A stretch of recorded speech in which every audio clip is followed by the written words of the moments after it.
Hello and welcome to the Path of Least Resistance. I am Versailles. Today we're going to go over a run I did with Ashe at 3-star and no epic relics against the 6-star Blossoms and Mushrooms adventure. So I played around with a bunch of different things and I settled on double Guardian Orb Troll King's Crown. This account doesn't have 3 Guardian Orbs, or I probably would have tried that. Another thing I was thinking about was potentially taking 2 Guardian Orbs and Galeforce, so Ashe returns to your hand so you can replay, or not to your hand, but to your deck, so you can replay and then get more Guardian Orbs out, and then you would also have Scout inherently for that, and my idea was to take counterfeit copies with that, so that you would also get like just a ton of Ashe available. So you should never run out of Ashe. It helps against the Nightmares and the Puff Caps. And then you also play a lot of Guardian Orb, which gives you a bunch of bonuses. So the thing I was going to do here was just try the first game and then re-roll if it went bad. But I did find Stabilize, which gives you a copy of your champion. So that actually will trigger 2 more Guardian Orbs.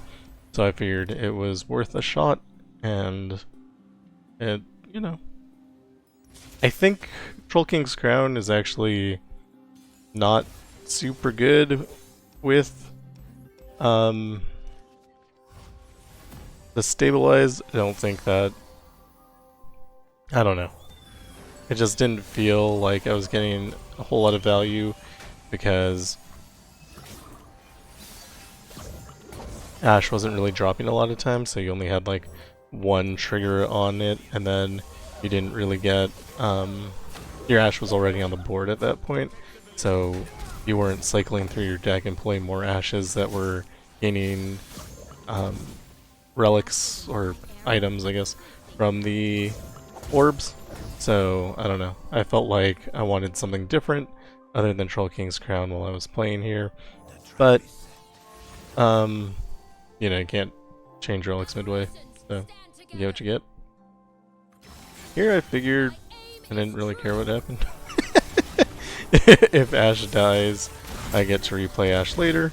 I failed to consider that in my hand I had no Ashe, and that's because in a lot of the trials I was doing, I was using counterfeit copies, so all of the flash freezes were typically in Ashe.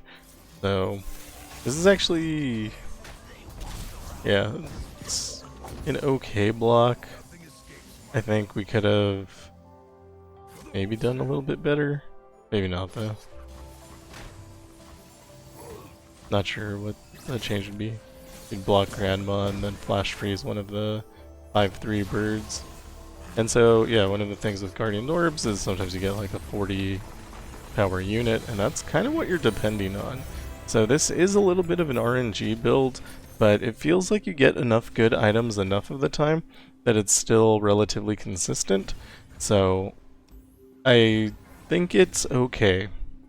I think no matter what you end up getting, it's going to be okay.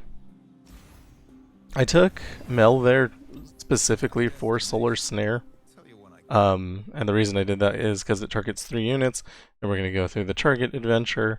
So having the ability to target 3 units would save my life, was the general idea there. We also still have Stabilize, so we'll get 2 Mel, which will give me 2 more Radiant Volleys. The pick is entirely designed to deal with the next fight and has no bearing on anything in the future. So that is a thing.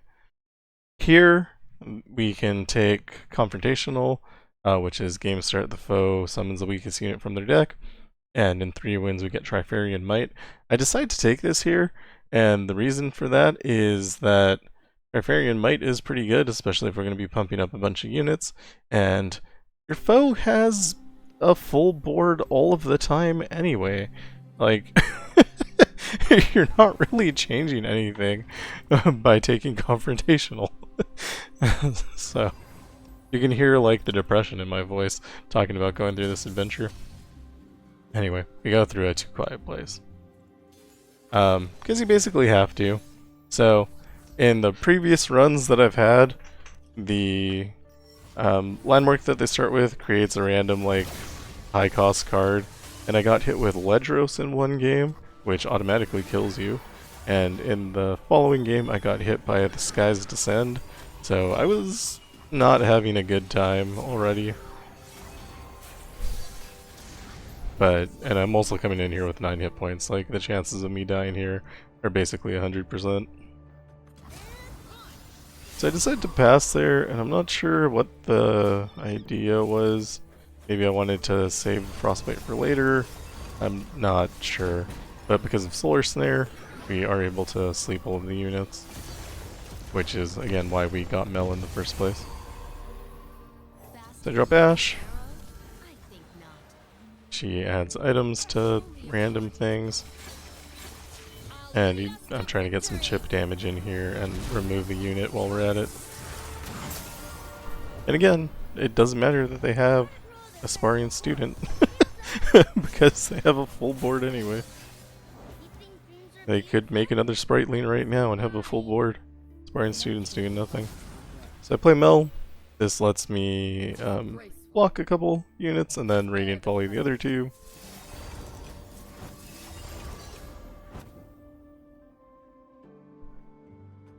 Again, like, the whole idea behind Mel is surviving this adventure specifically.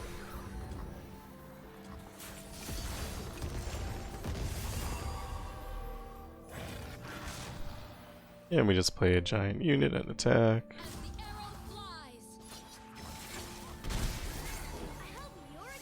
Ashe picked up elusive, so she can just attack whatever. Drop Mel again here. Idea is to Radiant Volley and then have 2 blockers. You don't need Mel to stay alive. Impress me. Disgrace.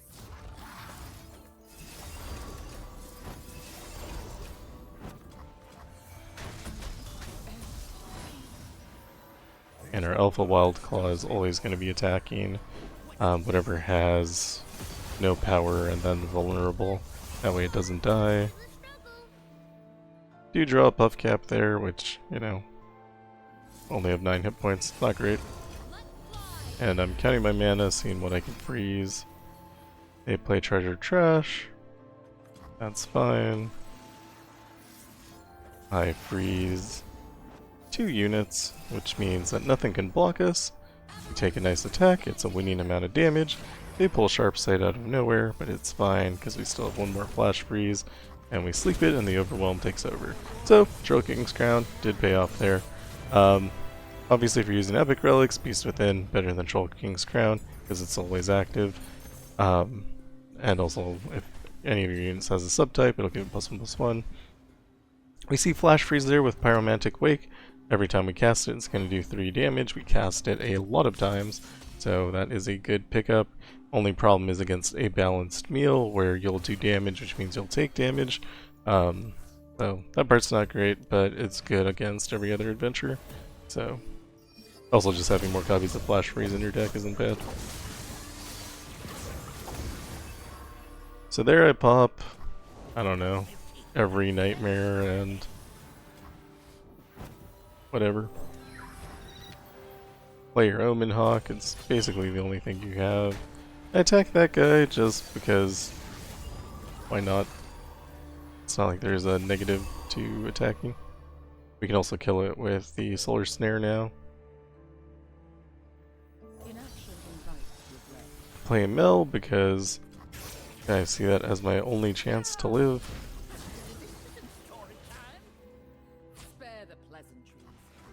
And we block as much as we can, pull a Puff Cap.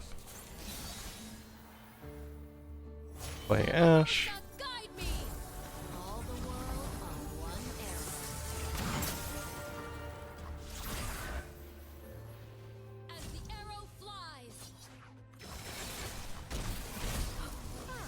We attack.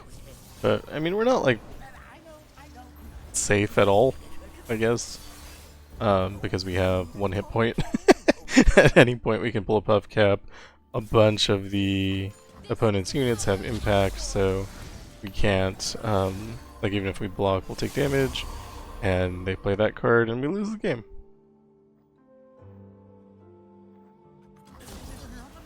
And you can see me trying to think of a way out of it, and then I just completely give up. because there's no way we're getting through that. That's fine. You have a revive for a reason, and mostly it's to get through those first two adventures.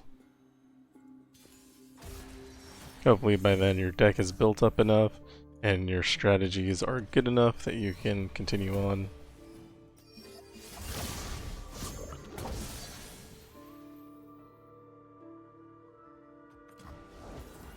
So I pass here, I want them to play all of their landmarks before I drop.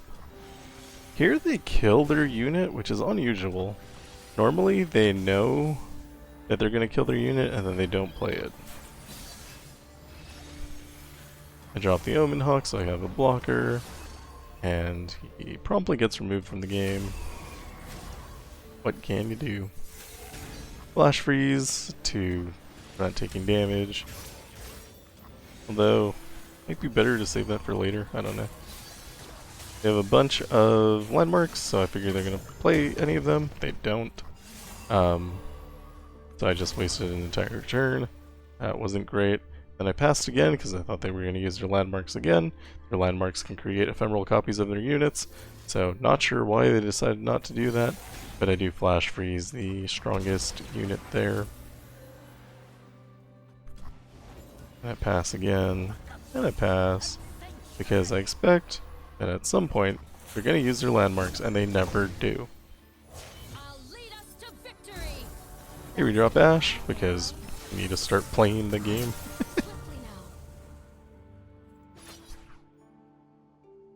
And I attack like this because the Aurora Hauntalis is gonna die anyway. That doesn't really matter. Get hit with 4 Gloom on Ashe, that's fine. We don't actually mind losing.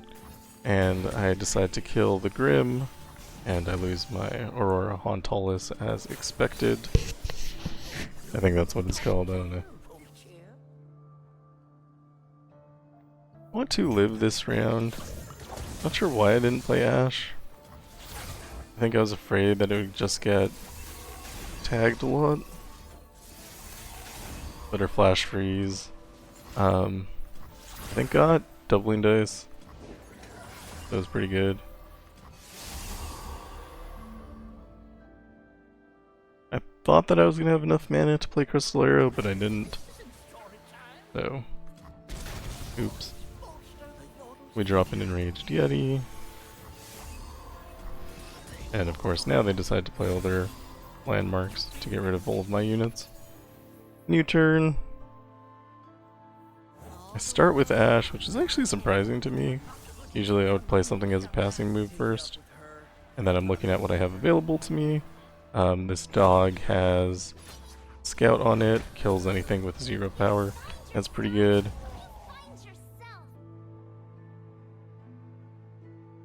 Not sure what I'm thinking here. Maybe I'm deciding how many Ashes that I want to lose. And I probably shouldn't have attacked with the second Ashe. The real one, I think that was a mistake. But maybe I just wanted to get rid of units. I probably just didn't think about it. I think I didn't think about it.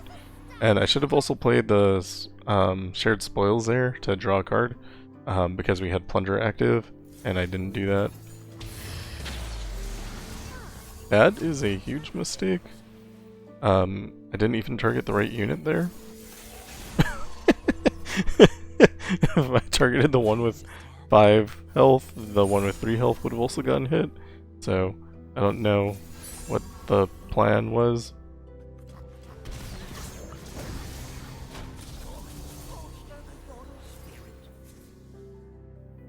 And then here I decide to spend some mana before I use the Thermogenic Beam, which is smart because if you use Thermogenic Beam, it takes all your mana. And of course they get more landmarks, which they play. Drop Ashe just to get more things into the deck.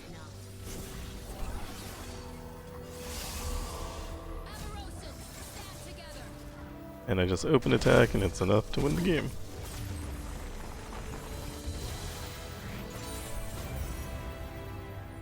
So one thing that I've decided to do in this adventure is never remove cards. because if your deck is really thin, they're going to pull a bunch of nightmares at the end and then you just automatically lose the game. This happened to me when I was playing Ashe the traditional way, which is Archangel's Staff and Grand General's Counterplan. Normally you would use Echoing Spirit with that, but because I do know Epic Relics, I was trying Wicked Harvest. It was okay, I got to the end. It's just, I also triggered every nightmare and got attacked for all of my life in round 1 without having the ability to block. And that's why I made up this dumb build instead. I mean, I don't know if I'm like the first person to originate this, I assume not, but made up in the sense that I decided to try it out. Block all the big units here, kill as much as you can. Hand is over full, which is bad. Play Ashe, just to put a bunch of items in her deck. And then I'm kind of trying to figure out what I can do here. This Ashe will level up, so it can kill Ahri. Unless it gets hit with an Orb of Deception, which it does. That's not too bad. Because I can just play my second Ashe. And then I play Radiant Folly just to get a card out of my hand. Mostly that was the entire plan there. I thought about playing Ashe here, but there's so many units on the board, it just doesn't make any sense. I need to save all my mana for defensive options. Crystal Arrow, which will save me, I don't know, like 12 damage there. Flash Freeze the biggest unit, and then just kind of have to eat the rest of the damage. Cards are getting some good items. Everest and Trapper has double capture on him. That's cool. Play the Iceveil Archer as a passing move, and then I play Ashe. He does pick up Elusive.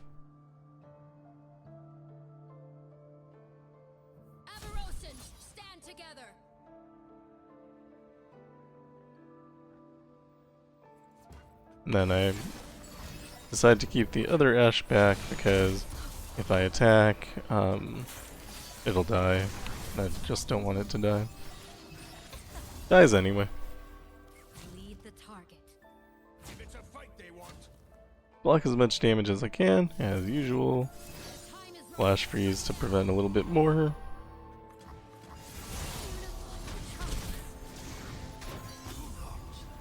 Everest and Sentry is free, so we play it. Rhyme Wolf has capture, we play that as well.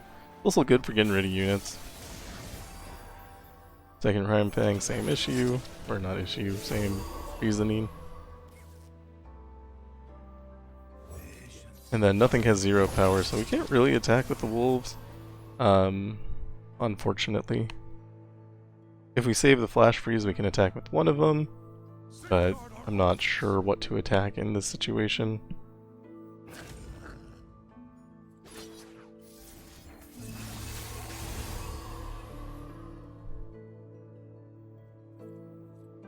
I decided to go for an elusive. I don't think that was a right elusive, I think the other one was better. Maybe they were the same, I don't know.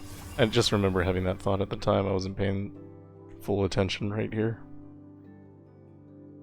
This Solar Snare has Elixir of Sorcery and Doubling Dice. So my goal is to play it 100 times. This should be fun. These are all elusive, so I can't block them. I think if they all hit me, I take 11, so I'd still be at 2 hit points. But I was able to remove 2 of them just from the doubling. And then, obviously, since that worked out so well, I decided to try to kill their entire Nexus with it.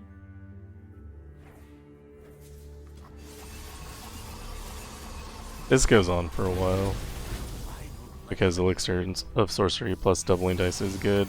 I play the coin there, and I drop Mel. This is just to free up space in my hand, so that if they double more than once, I can get more copies of them.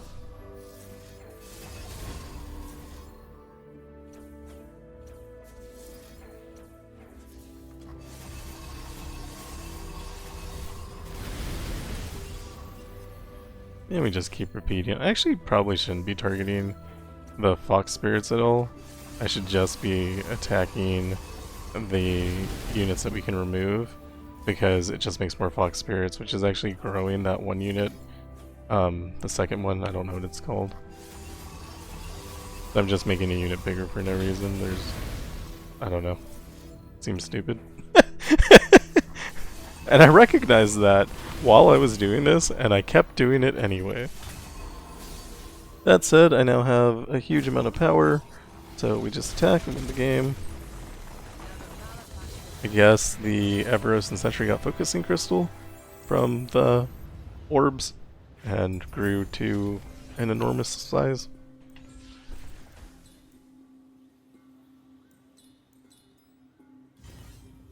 There I take regen because I didn't like the other two options. And I totally forgot that I picked up Trifarian Might, but I get Trifarian Might. At the power, I think about Enfeebling Strike. It's really good power. But I swap, and I pick up Armed Gearheads over Treacherous Terrain because I just want blockers. And then we see Irrational Dread here. This is it says 2020, but it's actually 3030 Sinister Poro. And I picked that up because we Frostbite the strongest unit anyway, so that's never going to be a problem for us. Does mean we're not Frostbiting the next strongest unit, but we can also kill it with the dog if we pull the dog.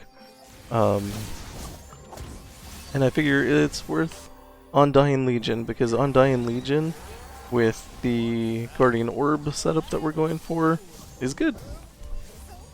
You'll note that I don't have Ashe in this hand, which is a problem. I play the Everos and Trapper here to draw a card. It does unfortunately draw the Yeti, and then we block as much damage as we can.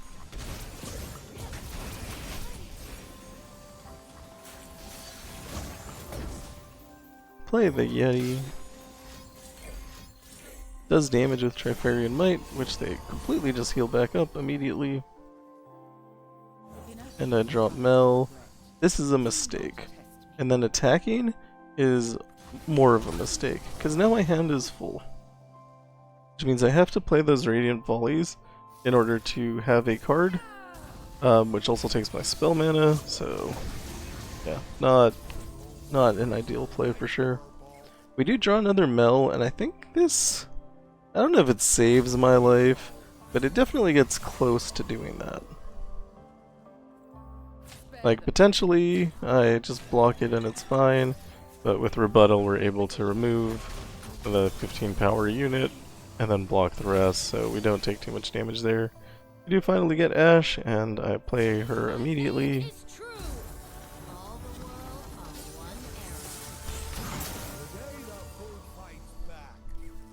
Our stabilized Ashe does die, but that's fine. It's not really a big deal.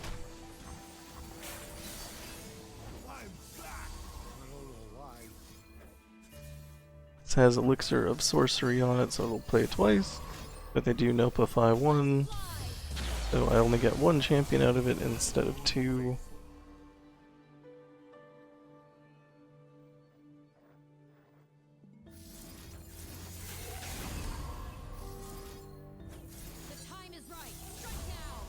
And we want to flash freeze as much as possible, and then actually block to make sure that they heal so that I don't take too much damage from them being at low health, because flash freeze does damage, and then if they heal that damage I'm going to take damage.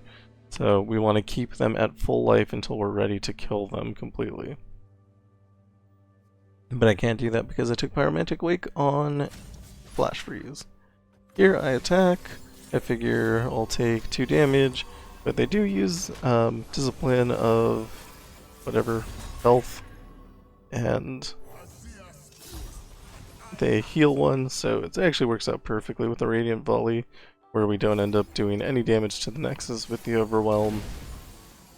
And we remove the Sinister Poro, which means that our Frostbite is going to start moving on to the next highest unit. They do get to the point where they get Rejuvenating Breeze and they just play it 6 times every round. This is why you don't want to do a lot of damage at once. Need a weapon? I'll protect the villages. Sons, take you. And I'm trying to set up blocks in the best way possible. Want to avoid taking damage as much as possible. And you'll see that I'm blocking the lifesteal units there so that they can lifesteal back up all the damage we do from the flash freezes. So that I don't get dead.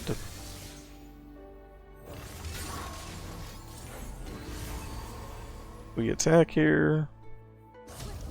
We do 67 damage, which is not quite enough damage. Keeping in mind that they'll rejuvenating breeze every point of damage that we don't do. But we drop Mel, and then that's enough to finish it off.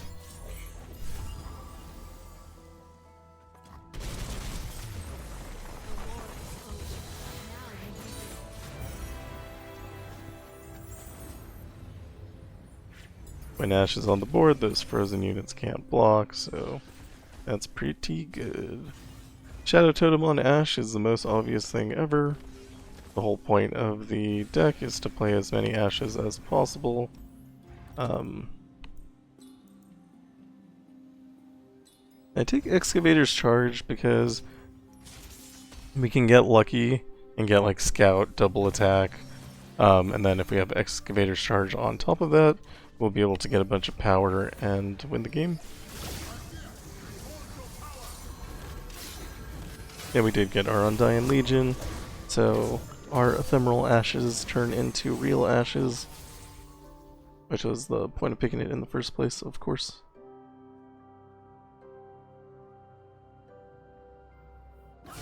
Here I decided to attack with everything. It's fairly safe. I don't think anything can die because the 2 ashes will frostbite the 2 biggest units. So we're at most blocking 3. And I put the gearheads there because our board is full, so if we lose them, that's not a problem for us right now.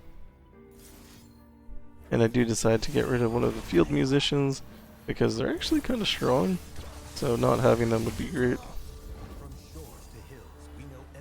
And they get rid of their own field musician. I pass because Flash Freeze can take care of any blockers or any attackers, and they decide not to attack, which is great for me. Drop the Ryan Fang Wolf to get rid of those big units, and then we attack with our strong units again.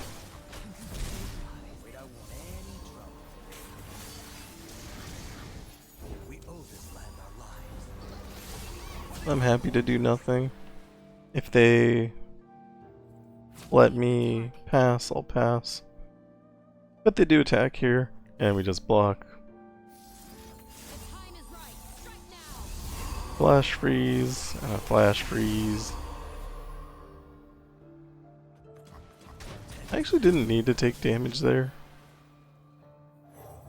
I could have blocked in a different way. Could have blocked the Rhyme-Fang Wolf into the Coastal Defender, and then I think that would have been fine. Because the Ashes have elusive. I don't know. Regardless, we have double attack, Scout, Overwhelm, and Elusive. That attack is definitely going to win. Also, of course, everything with 0 power can't block. That was pretty good for me. Take more Flash Freeze, of course. And we get the champion item chest. We take double attack. We're going to heal anyway at the healer. The Vampiric Scepter might not have been a bad choice. It's definitely safer. Because we're going to take probably like 30 damage before we ever get Ashe down. So...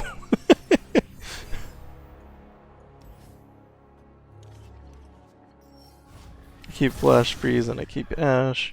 Those are the 2 main things I want. I wanted like an Omen Hawk or it's an Everos and Sentry that freezes. I don't know, Everos and something. And I killed the dog here is probably wrong. I should probably kill like the 8-2 instead of the 6-2. But I don't know. I don't know what I was thinking. I think because it attacks automatically with other things that attack, I was more afraid of it. So if they were to play like a third Guile creature, I don't know what its name is, Thorn of the Rose? A third Thorn of the Rose, it would have gotten an extra attack in, and I didn't want that to happen. Because of Flash Freeze, Otacon just doesn't attack. Obviously if he did, we would have lost the game. But, or not because of Flash Freeze, because of Razor Shot 2? Frost Shot 2. When he has 0 power, he doesn't attack, I guess because he doesn't know that he'll get more power when he attacks.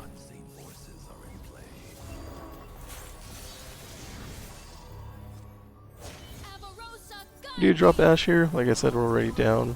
I'm like 20 hit points. I'm actually not sure what happens in this sequence.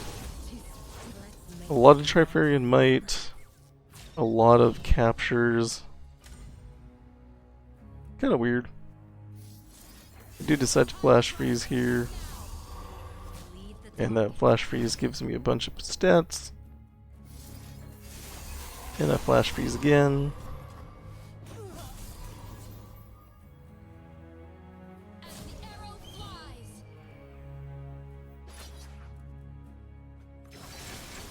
And I don't kill Otacon because he's going to turn into Grandma Noki, so it doesn't matter if we get rid of him. Now we just have to survive until we get to attack again.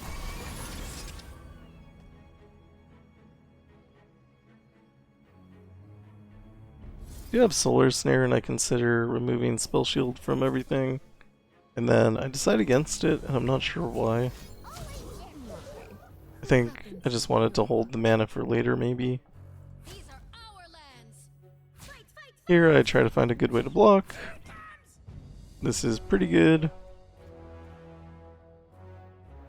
But then I Flash Freeze, because that makes way more sense. It also gives me more stats. It does end up randomly having doubling dice. So I'm able to Flash Freeze 4 times.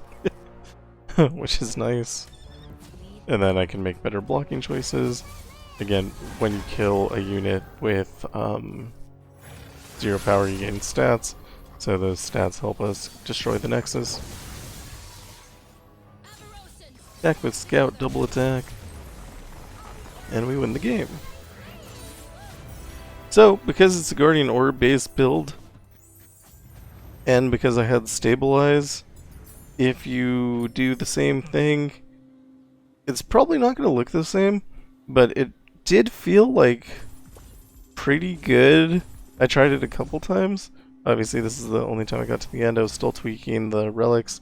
I decided that I wanted Troll King's Crown when I was doing the counterfeit copies version of it, because I was getting double attack and scout, but I wasn't able to connect with the Nexus, so Troll King's Crown made sense. Also, my alt account has more legendary runes than my main account does. But yeah, so I thought that Troll King's Crown made more sense than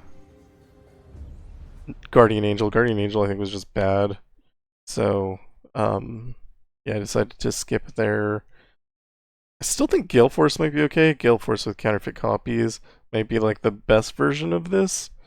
But this worked. So play around with it, see what you can get.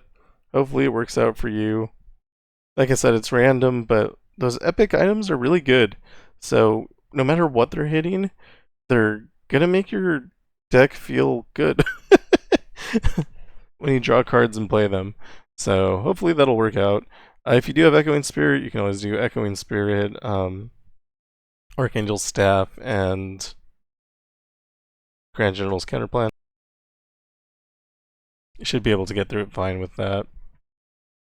Probably extra good if you have the 4-star ability, and if you have a 6-star ability, you don't have to worry about anything. You just toss on 3 Curators, Gatebreakers, and you automatically win the game. So, up to you on how you approach it. But this worked for me this time. I I don't know if it'll work for anyone else, but I hope it does. Because, like I said, it felt like reasonably good, reasonably consistent. I think Otacon is always going to be a problem, although less of one when you don't actually have to worry about Otacon himself. But even his follower units are bad if you pull enough nightmares, so try to take cards and not remove cards so that you draw less of them. Like I said, I had one game that was super smooth, got to the end, and 2 times he just one-shot me. So there's nothing I can do about that. Um, and that just kind of happens sometimes. Try not to get frustrated, and play what suits you. So hopefully this helps. Thank you for watching. If you like what I'm doing, like and subscribe. I'll see you in the next one. Goodbye.